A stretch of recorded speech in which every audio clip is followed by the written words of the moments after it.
Court practice audio news में आपका स्वागत है। आज तारीख है 15 सितंबर 2025। पिछले 2 दिनों में मतलब 13 और 14 सितंबर को कानूनी दुनिया में काफी कुछ हुआ है। कई अहम फैसले, कई घटनाएं। आज हम इनमें से कुछ सबसे जरूरी खबरों पर गहराई से बात करेंगे, समझेंगे कि इनका मतलब क्या है और ये क्यों मायने रखती हैं। तो चलिए शुरू करते हैं। सबसे पहले सुप्रीम कोर्ट चलते हैं। वो वक्फ संशोधन अधिनियम 2025 वाला मामला, इस पर अंतरिम रोक लगाने की मांग थी और कोर्ट का फैसला भी आ गया है। क्या हुआ इसमें? हाँ, ये काफी चर्चित मामला रहा है। तो देखिए, सुप्रीम कोर्ट ने पूरे वक्फ संशोधन अधिनियम पर मतलब पूरे एक्ट पर रोक लगाने से तो मना कर दिया। अच्छा, पूरे पर नहीं? जी नहीं, पूरे पर नहीं, लेकिन कुछ खास प्रावधानों पर, कुछ स्पेसिफिक प्रोविजंस पर अंतरिम रोक जरूर लगा दी है। अंतरिम रोक मतलब टेम्परेरी, जब तक फाइनल फैसला नहीं आता? हाँ बिल्कुल, मतलब फिलहाल के लिए जब तक केस चल रहा है इन हिस्सों को लागू नहीं किया जा सकता। और ये कौन से प्रावधान है जिन पर रोक लगी है, कुछ आइडिया? हाँ, इसमें 2 मुख्य प्रावधान हैं। एक तो वो शर्त थी कि वक्फ सदस्य बनने के लिए व्यक्ति कम से कम पिछले 5 सालों से इस्लाम का पालन कर रहा हो। अच्छा, 5 साल वाली शर्त। जी। और दूसरा वो प्रावधान था जो कलेक्टर को मतलब डिस्ट्रिक्ट कलेक्टर को वक्फ संपत्तियों से जुड़े कुछ विवादों को निपटाने का अधिकार देता था। इन दोनों पर फिलहाल रोक लगा दी गई है। और कोर्ट ने ऐसा क्यों किया, मतलब कोई कारण बताया? देखिए, कोर्ट का प्रथम दृष्टया मतलब पहली नजर में ये मानना था कि ये प्रावधान शायद संविधान के कुछ जो मूल सिद्धांत हैं उनके साथ पूरी तरह से मेल नहीं खाते। ओके। हालांकि ये ध्यान रखना होगा कि जो रजिस्ट्रेशन की आवश्यकता है, मतलब वक्फ संपत्तियों के रजिस्ट्रेशन की, उस पर कोई रोक नहीं है, वो जारी रहेगा। तो मतलब कोर्ट ने एक तरह से बैलेंस बनाने की कोशिश की है कि भाई पूरा कानून नहीं रोकते, सिर्फ उन हिस्सों को रोकते हैं जिन पर ज्यादा सवाल थे। हाँ बिल्कुल सही, आप कह सकते हैं एक संतुलन साधा है। ये दिखाता है कि अदालतें अक्सर कैसे कानून की वैधता को परखते समय थोड़ी सावधानी बरतती हैं। ठीक है। वे एकदम से पूरे कानून को खारिज करने के बजाय पहले उन हिस्सों को देखती हैं जो ज्यादा समस्याग्रस्त लग सकते हैं।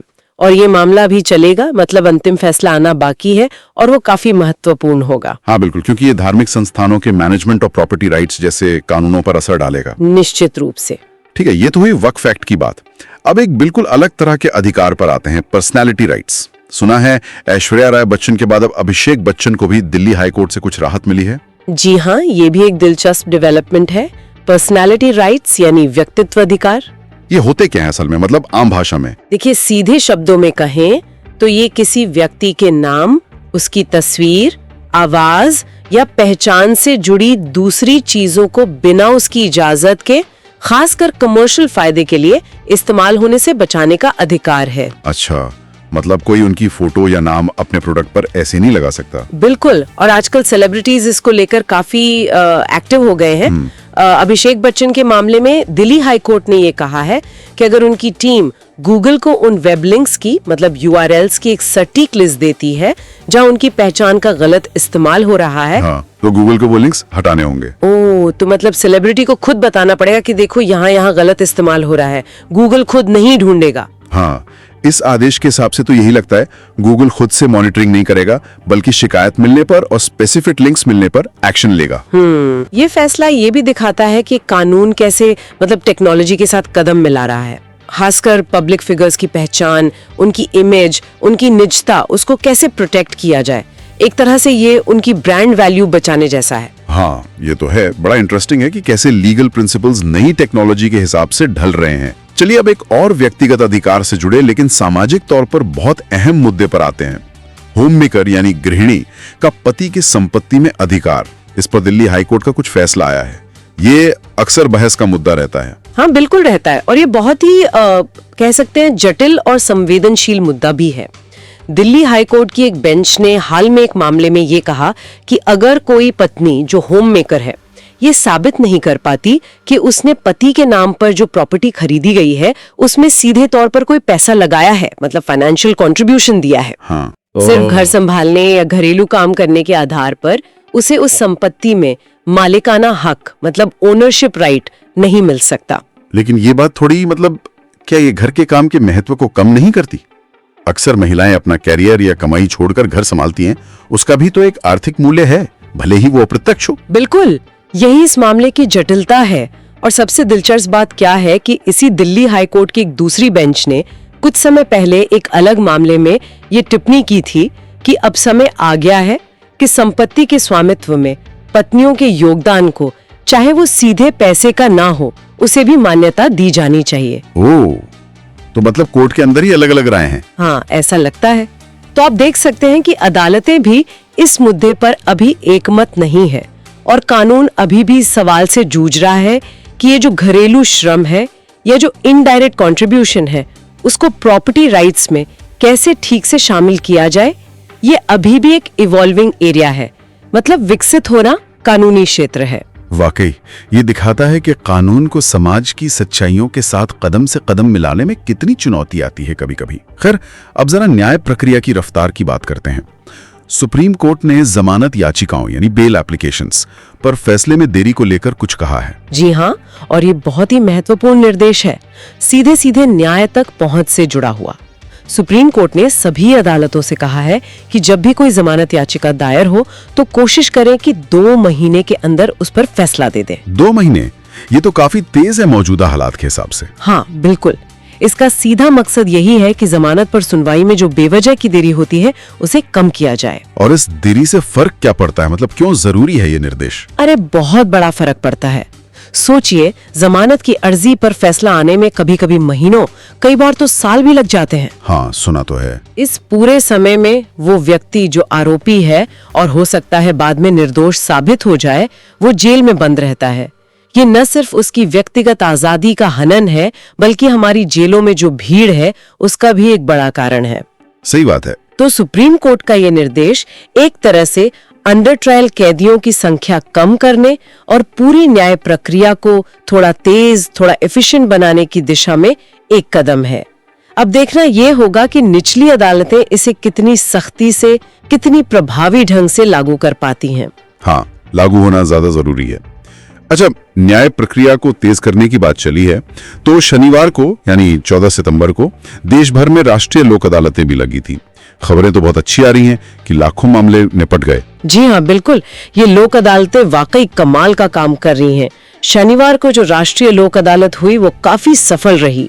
राष्ट्रीय विधिक सेवा प्राधिकरण यानी नालसा, उनके आंकड़ों के हिसाब से तो देश भर में एक ही दिन में 2.42 करोड़, 2.25 करोड़ से ज्यादा मामले निपटाए गए। 2,42,00,000 एक दिन में, ये तो अविश्वसनीय सा लगता है। हाँ, यह आंकड़ा बहुत बड़ा है और इसमें वो मामले भी शामिल हैं जो सालों से कोर्ट में अटके पड़े थे, और वो भी जो अभी कोर्ट तक पहुंचे भी नहीं थे, मतलब प्री लिटिगेशन स्टेज पर थे।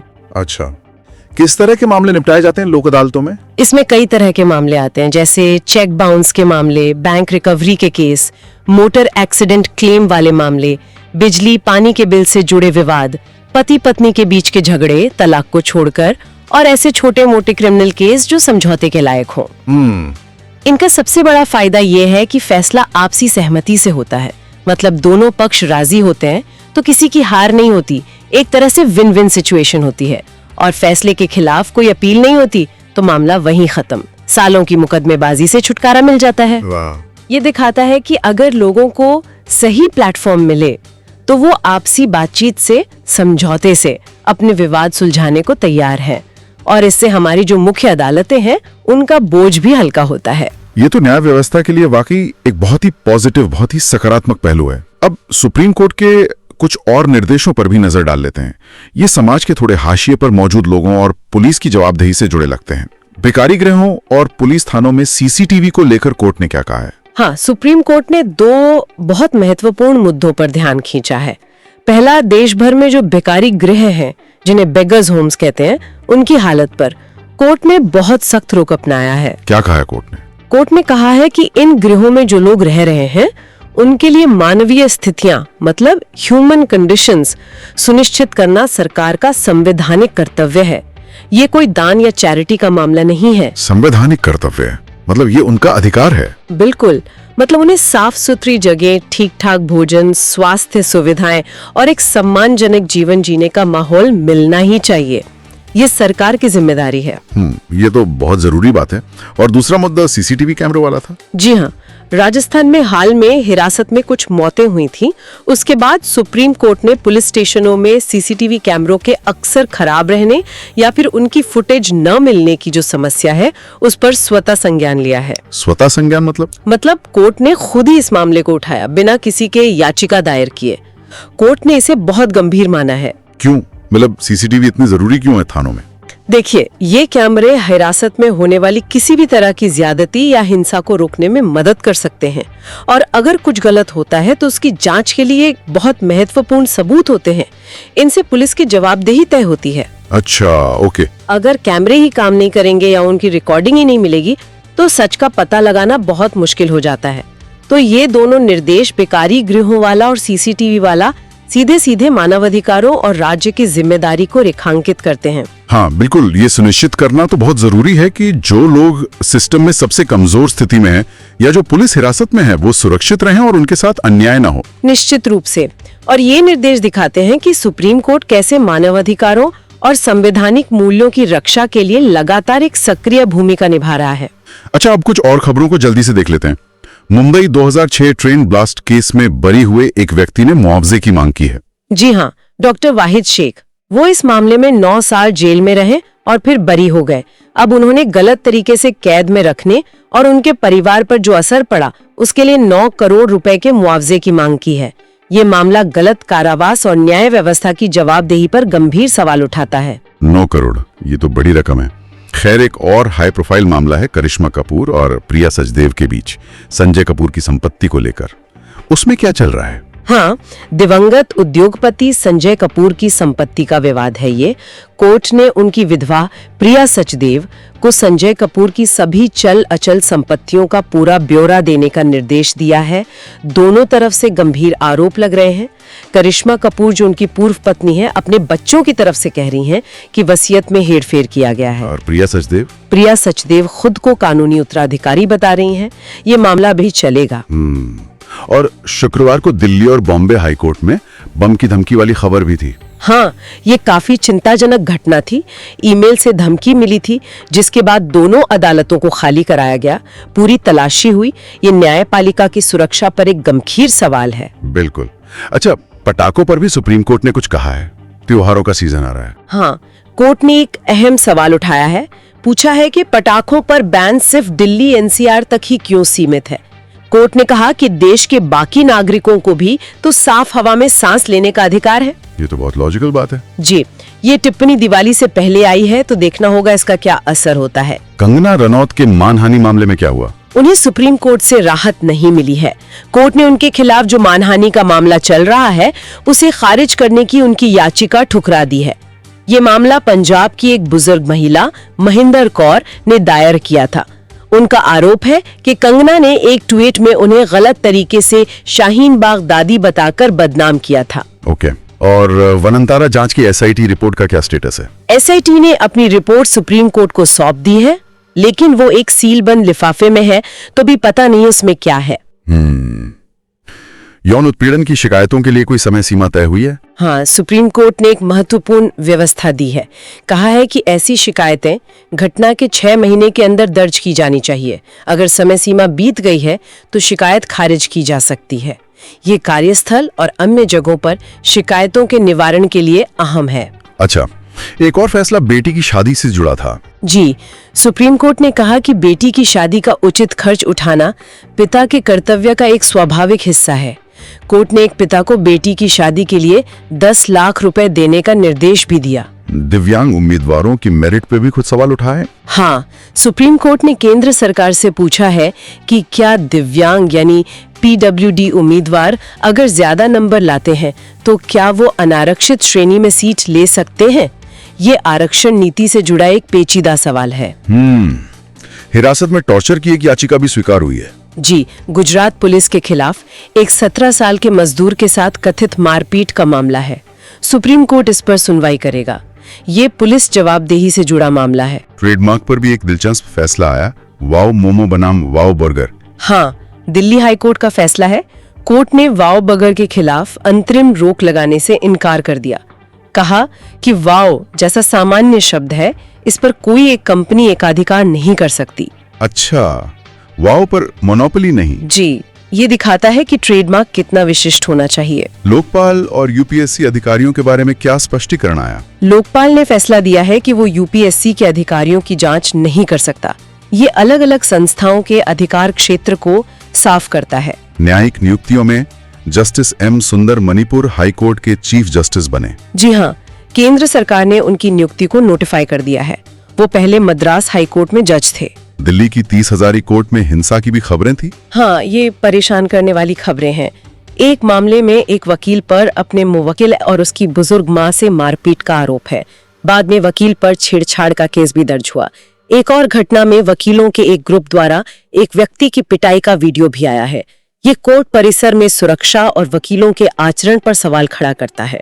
वाकई चिंताजनक है। और आखिर में मध्य प्रदेश हाईकोर्ट ने क्रिमिनल केस की लाइव स्ट्रीमिंग पर रोक लगा दी है। जी, मध्य प्रदेश हाईकोर्ट ने फैसला किया है कि 15 सितंबर से आपराधिक मामलों की सुनवाई की लाइव स्ट्रीमिंग नहीं होगी। ये शायद अदालती कार्रवाई में पारदर्शिता और गोपनीयता के बीच संतुलन बनाने की कोशिश है। तो ये थी पिछले 2 दिनों की कुछ मुख्य कानूनी सुर्खियां। हमने देखा कि कैसे अदालतें व्यक्तिगत अधिकारों, सामाजिक मुद्दों, कॉर्पोरेट विवादों और न्याय प्रणाली की एफिशिएंसी से जुड़े मामलों पर लगातार फैसले दे रही हैं। हाँ बिल्कुल, और इन सारी खबरों को अगर एक साथ देखें तो एक थीम सी उभर कर आती है। वो है व्यक्तिगत अधिकारों, चाहे वो पर्सनालिटी राइट्स हो या मानव अधिकार हो या संपत्ति से जुड़े अधिकार हो, और जो स्थापित कानूनी प्रक्रियाएं हैं उनके बीच लगातार एक संतुलन साधने का प्रयास। अदालतों की भूमिका भी लगातार बदल रही है, विकसित हो रही है। ये देखना दिलचस्प होगा कि ये मामले आगे कैसे बढ़ते हैं। सही कहा। श्रोताओं के लिए भी एक सोचने वाली बात हो सकती है कि ये जो न्याय तक पहुंच है, एक्सेस टू जस्टिस, इसको और बेहतर बनाने के लिए तकनीक और प्रक्रिया में और क्या नए बदलाव हम देख सकते हैं। लोक अदालतें तो एक उदाहरण है ही। हाँ, ये बाकी एक विचारणीय प्रश्न है। और इसी विचार के साथ कोर्ट प्रैक्टिस ऑडियो न्यूज की ओर से आज के लिए बस इतना ही। सुनते रहिए।